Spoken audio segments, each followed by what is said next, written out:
Mais au cours des prochaines minutes, on va parler de Donald Trump. Donald Trump qui a passé la fin de semaine encore sur la sellette parce que il est de plus en plus contesté. Et ce matin, il déclare la guerre à son ami Poutine, la guerre économique. Il dit si d'ici 50 jours, t'as pas d'entente avec Zelensky et t'instaures pas la paix, au moins un pacte de paix avec lui dans 50 jours, je t'impose des tarifs douaniers.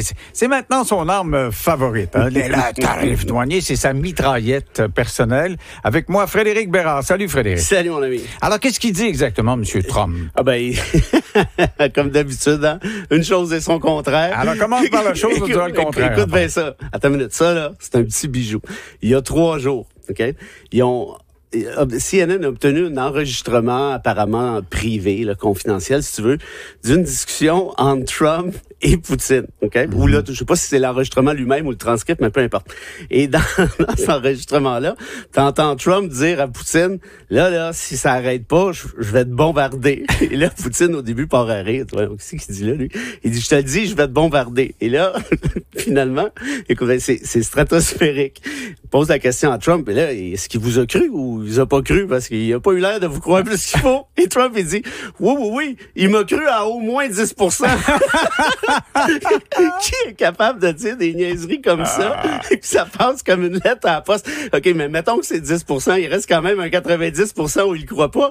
Et là, c'est de toute beauté parce qu'on en parlait la semaine dernière, si tu te souviens, le MAGA est furax contre Trump. Hein, le fait, là, justement, qu'il sortait... Le Make America Great Again, ça, c'est vraiment les militants qui sont sur le terrain qui l'ont fait élire. Il y a plein de jeunes qui l'ont fait élire. Les crinqués, là. Qu'est-ce que c'est ça? Tu tournes le dos à Poutine, notre héros, le masculiniste, le bon père de famille, l'homme provident. Oui, parce que pour eux autres, Poutine, c'est l'exemple à suivre. Ben, c'est certain. Et écoute, là, c'est des Américains de droite qui aiment beaucoup Poutine. De droite, d'extrême droite, oui, s'il te plaît. Okay. Et oublie pas la chose suivante. Hein, pour eux, l'Ukraine, c'est le mal. L'Ukraine, là, c'est les nazis. Tu sais, c'est le monde qui a viré à l'envers, au final. Là, c'est 1984. Ouais, c'est du web. Et là, ils comprennent pas. Attends une minute. Trump est fâché contre Poutine, mais ça veut dire qu'il est nécessairement en faveur des nazis de l'Ukraine. Fait que là, ils sont mêlés sur un moyen temps. Et là, t'as Trump qui s'en va dire à l'OTAN, hein, parce qu'on a parlé aussi de la bromance entre le boss de l'OTAN et Trump qui te le léchait de manière absolument spectaculaire. Daddy is home, puis tati, puis tata. Et là, on comprend que Trump va envoyer de l'armement vers l'Ukraine par l'entremise de l'OTAN, tout en menaçant l'OTAN, en fait pas l'OTAN, pardon, mais l'Europe, donc la majeure partie de l'OTAN, si tu veux, de nouveaux tarifs. Alors là, c'est l'espèce de bordel, de shit bordel. C'est-à-dire que lui, là, il a son MAGA dans le derrière, là, c'est le cas de le dire, qui dit « Hein, t'es en train d'aider l'Ukraine contre notre héros Poutine? » Là, il va pouvoir dire « Non, j'ai pas envoyé des armes à Zelensky, j'ai envoyé des armes à l'OTAN, qui a envoyé des armes à Zelensky. C'est pas moi qui l'ai envoyé. C'est ça. Non, mais... Alors, donc, ce plan-là où il est contesté, puis l'autre plan où il est contesté.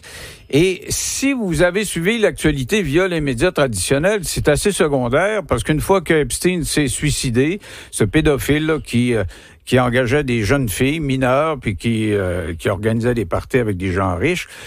Ceux qui ont donc s'informent avec des médias traditionnels savent qu'il s'est suicidé. Bon, l'histoire s'est un peu terminée là-dessus. Mais dans les médias d'extrême droite sur Internet, on a dit non. Il y a des listes de noms riches, des gens riches que lui, il a cachés. Puis même, il les faisait chanter et il s'est pas suicidé. Il s'est fait tuer parce que, bon, il y a toute une grande histoire qui a été menée quotidiennement par les médias d'extrême droite. Et là, t'as son attorney général qui dit, non, il n'y a rien là. Non, mais puis Trump promettait de divulguer le contenu des listes, de divulguer les listes. Qui sont les noms là-dessus? Ah, mais là, écoute, c'est pas d'hier que ça roule, là, cette histoire-là.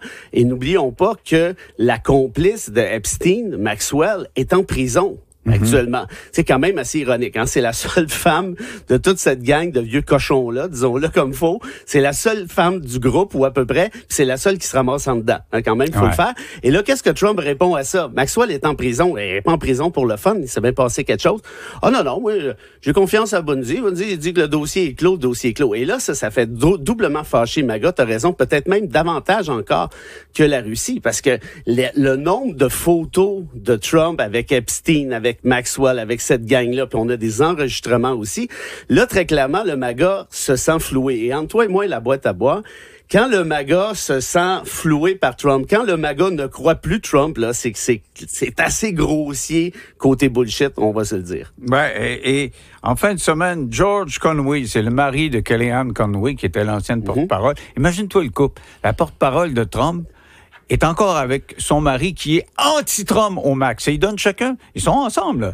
Ils donnent chacun des entrevues. Une à Fox, la femme qui dit « Hey, Trump », puis il fait pitié, puis tout le monde est après lui. Puis l'autre qui cogne dessus sur CNN et MSNBC. En tout cas, Conway, George, a souligné en fin de semaine que pour la première fois depuis 10 ans, un partage de Trump, appelons ça un tweet, là, même si c'est sur son social truth, pour la première fois, il y a eu plus de commentaires que de likes, que de pouces. Parce que normalement, il est débordé de pouces, il y a des millions, des dizaines de millions, les gens l'appuient, puis les commentaires pour dire t'es rien qu'un ci, puis rien qu'un ça. Là, il y a eu plus de commentaires qui sont essentiellement négatifs que de likes. Et là, il dit, c'est la première fois que ça lui arrive, puis il dit, je le connais, il est dans son bureau, il regarde le nombre de likes, puis le nombre de pas like, puis là, il paranoïe. Je te dis, quand le MAGA considère que Trump est en train des prendre pour des valises, c'est que ça prend un pas pire mensonge. Là, parce que ces gens-là pourraient leur dire mangez du carton, c'est bon pour la santé, puis s'en livrerait des boîtes. Là. Pendant la pandémie, ils disaient buvez de l'eau de Javel, puis il y en avait une couple qui s'était livrée à l'exercice. Alors tout ça pour te dire quoi? Est-ce que c'est la première fois que Trump frapperait son nœud avec sa gang? Clairement, en tout cas, c'est un début de. On va voir jusqu'où ça va s'arrêter ou ça va continuer. Oui, parce que cette assemblée au Texas en fin de semaine... C'est symptomatique. Et ils ont abordé la question et il y a plein de jeunes qui disaient, bon, moi, je vais débarquer. Puis c'est pas des jeunes qui iraient nécessairement chez les démocrates, c'est des jeunes qui arrêteraient d'aller voter. Ils disent, nous autres, on croyait plus à la démocratie. On a décidé de donner une chance à Trump. C'est le seul candidat qu'on pensait qu'il pourrait changer quelque chose.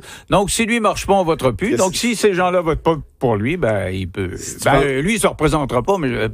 pour les républicains, mais ils peuvent juste ne pas gagner. C'est quand même assez spectaculaire. Quand tu penses que c'est Trump qui va sauver la démocratie alors qu'il fait absolument tout pour la faire exploser, ça commence à faire beaucoup. Alors, parle-moi, on revient sur cette réalité nouvelle qui est la prison, l'Alcatraz des alligators. Comment il l'appelait? Alligator.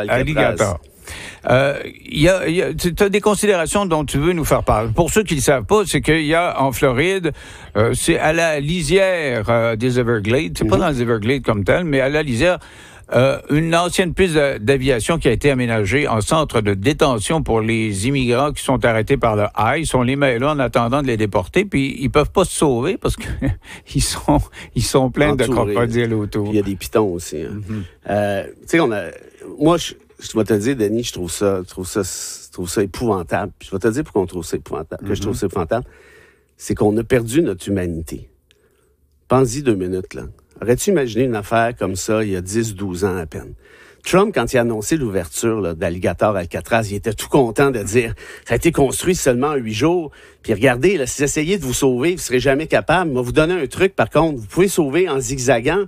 Vous augmentez vos chances d'1%. » Puis ils trouvent ça drôle. Puis là, il y a de la merch, la marchandise, là, comment t'appelles ça, des t-shirts, des casquettes et ainsi de suite. Ouais. Vantant mais il y a pas grand-chose de plus inhumain que ça. Il y a des élus qui sont allés faire un tour pour la première fois, parce que ça vient tout juste d'ouvrir. Et là, les conclusions sont atroces, OK? T'as vu les images? Ils sont dans des cages. Sais-tu, il y en a combien par cage? T'as aucune idée. 32 par cage. 32 par cage. Il y a une toilette, les gars se brossent les dents à même l'autre toilette. L'autre toilette déborde de partout. Il y a des excréments partout. Il y a des mouches partout. Il fait 40 degrés Celsius. Ils n'ont pas le droit à l'avocat. Ils n'ont pas le droit de voir leur famille. Et Trump disait, vous allez voir, on va mettre les migrants les plus dangereux là-dedans. Et là, je pense que c'est le New York Times qui a sorti ça. C'est parce que la grande majorité de ceux qui sont là ont aucun dossier criminel. Zéro puis une barre. Et Trump a laissé entendre qu'il y a des citoyens américains qui vont s'y retrouver aussi. Ici, il a dit, essentiellement, il dit, je m'en fiche que ce soit le cas. Alors, tout ça pour te dire quoi? C'est que là, on est tellement habitué aux Trumpistes qu'on trouve quasiment ça drôle. Tu sais, hey, imagine-toi des alligators. Mais c'est parce que c'est pas drôle. Parce qu'on met des humains là-dedans qui, je le répète, n'ont pas de dossier criminel pour la très grande majorité, selon les chiffres américains eux-mêmes. Et là, on sent, c'est pas grave. Tu vois, c'est la banalisation du mal, comme disait Hannah Arendt, la grande philosophe. On est tellement habitué à voir l'horreur qu'on est même rendu à trouver ça quasiment rigolo d'avoir un truc du genre. Puis, ce que j'entends souvent, moi, sur mes médias sociaux, c'est « Ouais, mais ce sont des immigrants illégaux ». Comme si ça changeait quelque chose. Non, mais même, c'est pas nécessairement le cas. En fin de semaine, la grosse histoire des médias américains, c'est un soldat américain. Un soldat d'origine mexicaine, là, mais qui est citoyen américain. Il a l'uniforme, puis il a participé à des opérations. Et il est porté disparu. Parce qu'il est allé à quelque part là, où il y avait un rassemblement. Là, puis ICE a fait une descente. Ils ont arrêté tout le monde. Une phase de Mexicain, puis on t'embarque. Et le gars, tu le vois en photo, en uniforme, il était dans l'armée américaine. Puis, mais bon, on pourrait dire on va réparer l'erreur. Ils disent, ils n'ont aucune idée où il est rendu. Non. Mais c'est pas grave, on s'en fout. C'est ça un État policier. C'est que t'as un arbitraire qui prime sur tout le reste. Et au-delà de ça, là, c'est parce que c'est plus que des conditions inhumaines, là. T'es 32 dans une cage à poules avec des excréments partout. Puis il y en a qui en profitent pour vendre des casquettes, puis il y en a qui les achètent, puis sont contents. Disant, s'ils essaient de sauver, ils vont se faire manger par les alligators. Ha, ha, ha. C'est drôle. Mais qu'est-ce qu'il y a de drôle là-dedans? Puis c'est pas un bozo qui a fait une espèce de blague sur Facebook. C'est l'homme le plus puissant au monde qui est suivi par des millions, mais des millions d'électeurs qui iraient à la guerre pour lui, nu-pieds. Alors, tout ça pour te dire que moi, ce qui m'intéresse surtout, c'est au-delà de Trump, c'est le phénomène. On est rendu, je le répète, c'est important, à banaliser la méchanceté, à banaliser le mal. Il y a quelqu'un, je vais te laisser 30 secondes pour répondre parce qu'à la question, avez-vous vu, toi tu vas répondre oui, avez-vous vu la prison pour 5000 personnes ouvertes en 2023 au Salvador? Depuis ce temps, le Salvador est le pays le plus sûr de l'Amérique du Sud. J'avais un podcast, puis t'étais là à ce moment-là, on s'était parlé. Tu avais témoigné effectivement que c'est le plus sûr, mais il y avait quand même des erreurs. Mais attends, moi je suis allé au Salvador là-dessus, puis l'affaire c'est que les gens sont cordés les uns par-dessus les autres, ils n'ont pas de procès. Il n'y a pas d'accusation, puis il y a de la corruption. Mais les gens marchent librement dans la rue, ce qu'ils faisaient pas autrefois. Attends, il y avait une épidémie de gangs de rue, ça c'est sûr. Mais la question, c'est pas ça. Évidemment qu'il faut lutter contre les gangs de rue, il faut lutter contre la violence, je suis d'accord à 100%. Il faut assurer le droit à la sécurité des gens, je suis d'accord à 100%. Mais ici, ces gens-là, c'est drôlement différent de ce qui se passait au Salvador. Ce sont des gens qui avaient même pas de casier judiciaire, qui se ramassent à Alligator, Alcatraz, qui ont pas d'accusation, qui ont pas d'avocat, puis qui sont pognés dans des conditions où on mettrait même pas des animaux. Et c'est dans ce qui était autrefois la plus grande démocratie du monde. Hey, tu me laisses-tu une seconde? Oui, vas-y. J'en ai une bonne pour toi. Quoi? John F. Kennedy, qui est un de tes héros. Oui, qu'est-ce qu'il y a? Il disait ceci, écoute bien ça. Les phares de l'humanité sont des hommes que l'humanité éclaire en faisant semblant d'être éblouis. Oh là là! Hey, on va y penser pendant la pause.